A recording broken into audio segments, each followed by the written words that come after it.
So by now, you will have gone through the current state and vision for the future. You will have created a list of things that you want and then distilled that down to maybe 5 to 10 items. You will have thought about how you make career decisions. You will have made some choices, and you will have actually gone out there and tried out different things. But, what happens next? Yeah. So you've got an idea as to what you want to do. Maybe you've gotten as far as trying a few things out. But what happens next? So in this presentation, I'm going to briefly share some ideas about how you might go around achieving the next step. I'm going to spend a little bit more time talking about career transitions, and then finally I'm going to come back around to the succeed stage, and maybe I'll share some tips that will help you succeed in your future career. So this is my only slide on getting there, and I've kind of gotten together some ideas about things to consider. I think when you have identified your 5 to 10 things, you've made the choice, you've perhaps gone and tried a few things, how you actually achieve the next step is going to be very personal, because it depends on what you've actually chosen to do. Yeah.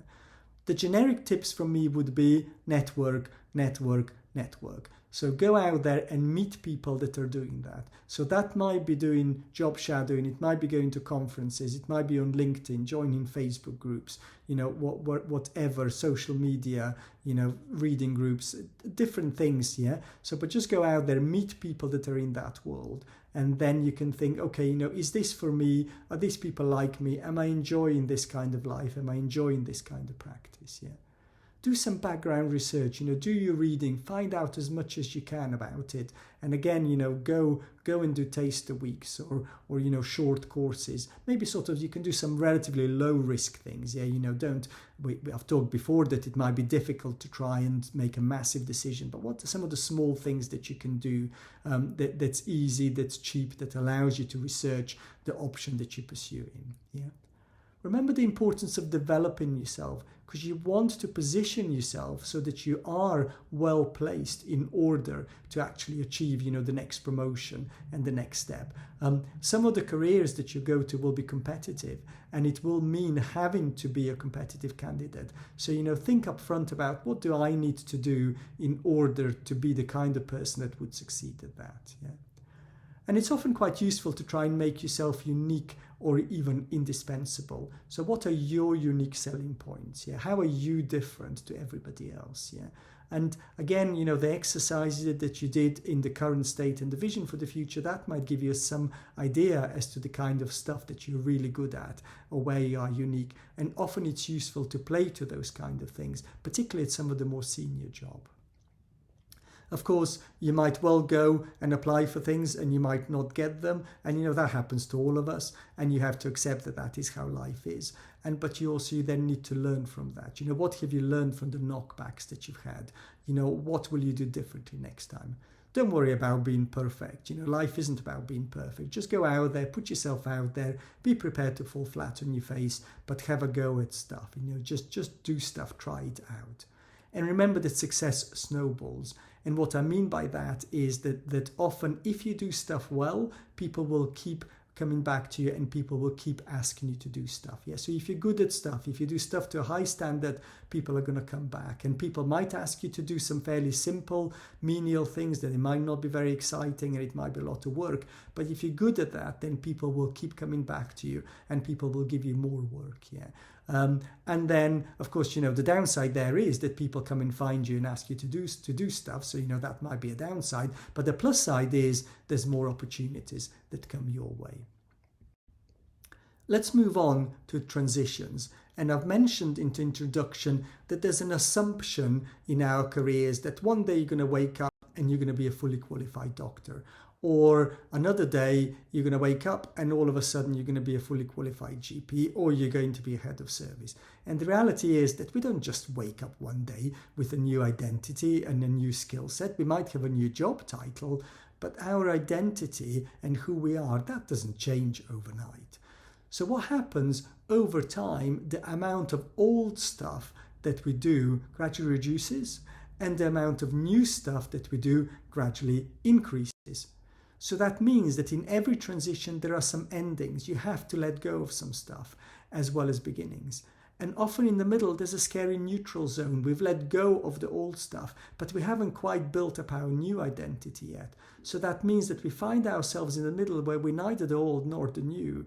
And that's a scary place to be. Of course, over time, the more of the new stuff will happen and we'll develop that new identity. But remember that when you do go through a career transition, it's quite normal to find yourself in that scary neutral zone. You're not the old, nor are you the new. And confidence often becomes an issue when people are transitioning into new role. And of course, there may be many different lacks. There may be many different causes of lack of confidence. And everybody will have their own tips for developing confidence. Here are mine. So if you have lack of experience, then you need to go out and practice. If you lack a skill, then you need to learn. If the cause of your lack of confidence is unrealistically high expectations, then you need to set some more realistic goals and expectations. If the cause of lack of confidence is because you're judging yourself all the time, then you need to be a bit kinder to yourself.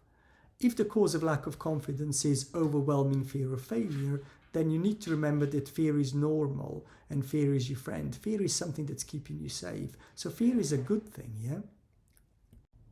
One of the things that I often hear doctors talk about is the challenges of working within the systems that we work with. So not so much about the patients or the relationships, but the fact that we work within organizations and often it's difficult to do the kind of job that we want to do within those organizations. And I think that affects many of us. So I thought I'd put in a slide and maybe some of my tips about how you might deal with that. And for me, systems and organizations, for me, that's all about connections. Yeah. So a system that we work with, that is composed of the connections that we all have. And that might be connection with our patients, or it might be connections with each other. And if you try and look at the system overall and try and change everything together, for most of us, that's something that is going to be very difficult to do. But what we can do is we can focus on the quality of the connections that we have. So I would encourage a way that we can deal with the challenges of working within some of the systems that we work with would be to focus on the relationships that we have with our patients and with each other. And the other thing that I also think is particularly useful when it comes to the challenges of dealing with the system is to try and take yourself out of that. Because the problem is that, all of us will work within a practice and we get consumed with everything that's going on. We get deeply involved. And the problem with that is that blinkers our perspective. We are so embedded within the system that we work with that actually we stop being able to see the whole system. We can't see the wood for the trees. We are so much on the inside, we've lost sight of the big picture. So for me, the important thing there is to try and take yourself out there and imagine yourself as an observer of the system. And then maybe one or two things will happen. Either you're going to look at the system and you might say, actually, I can see why things are the way they are. And perhaps these are the spaces where I might be able to make a difference to the system as a whole. Or you might be outside of the system and you might say, yeah, I can see where my place is within the system. There are things that I can't do anything about, but actually there are things that I can celebrate, particularly some of those high quality relationships. And of course, when things are difficult, which inevitably there will be, I quite like this framework of strengths, strategies, resources, and insights. So when things are difficult, what strengths have you got that are going to help you deal with adversity? What strategies, what are you going to do that's going to help you deal with adversity? What resources, and that includes people, do you have? And what insights, what ways of thinking would be useful to help you deal with adversity? And remember that when it does come to career dissatisfaction, a lot of the time people think about leaving medicine, and people, of course, always think that grass is greener on the other side, and often it's not. But leaving, that's only one of your options. There are other options for dealing with career dissatisfaction. So rather than just opting out and leaving now, you could develop yourself, you could study and plan for a future career change for the better. You could revise your expectations and your relationship with work. And, maybe particularly if you remember right at the beginning, I talked about this idea that we're expecting our careers to make us feel a certain way. Well, maybe that's an expectation that you need to revise. And, the focus needs to be on what you're doing rather than how the career is making you feel. or if the career isn't giving you the kind of meaningful life that you were hoping for, yes, you could change that career, but perhaps you might get some of those meaningful things in a different career. Yeah. You might be able to separate the daily grind from the higher purpose. So, rewriting drug charts, for example, or doing discharge letter, doing charting. So some of those things, they're not intrinsically interesting or rewarding, but they do make a difference to their overall patient care. So maybe a key there is separating that everyday grind of doing some of the tasks that are not particularly exciting, but linking those tasks to a really higher purpose, which would be patient care. And then that would be a way of helping you deal with those. And finally, portfolio careers. And that is about if you have things that you want in your life that can't all be met by one career, you could potentially have multiple different careers concurrently, and different needs that you have are met by the different roles.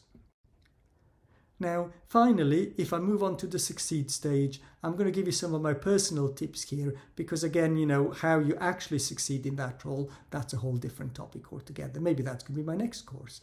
I'm just going to give you my top tips, and maybe these will say as much about me as they do about career success in general. So for me, if you're useful to others, then people will always want to work with you. People will always want to give you jobs if you are useful to others. So for me, that would be a guiding principle. High quality relationships are really important. If you're good to work with, then people will want to work with you. And finally, know your worth. And that goes in two ways. So the first one would be knowing, what am I contributing, what my strengths are. And that requires an accurate representation, accurately knowing what I contribute, what difference I make. Not an inflated sense of ego, nor an underappreciation, but an accurate assessment of my worth. And that means that when it comes to any challenging negotiations with the people around me, I very accurately know what I'm worth, and I can very accurately stand up for myself, and I can very accurately negotiate with the world around me. Yeah. So if I bring us to a close then, in order to create a successful and meaningful career, I've talked about this idea of 4 things needing to be present. What you love, and that's largely what we focused on. You've got to be good at it, the world's got to need it, and the world's got to pay for it. And I've talked to you through the CV CATS framework. So we started off talking about what's going on for you at the moment. So remember, we did those exercises in the workbook, followed by vision for the future. Then you made some career changes, you made some career choices, you achieved and transitioned, and hopefully in the future you will succeed at your new role. Thank you so much for listening to these presentations. I wish you all the best in the future.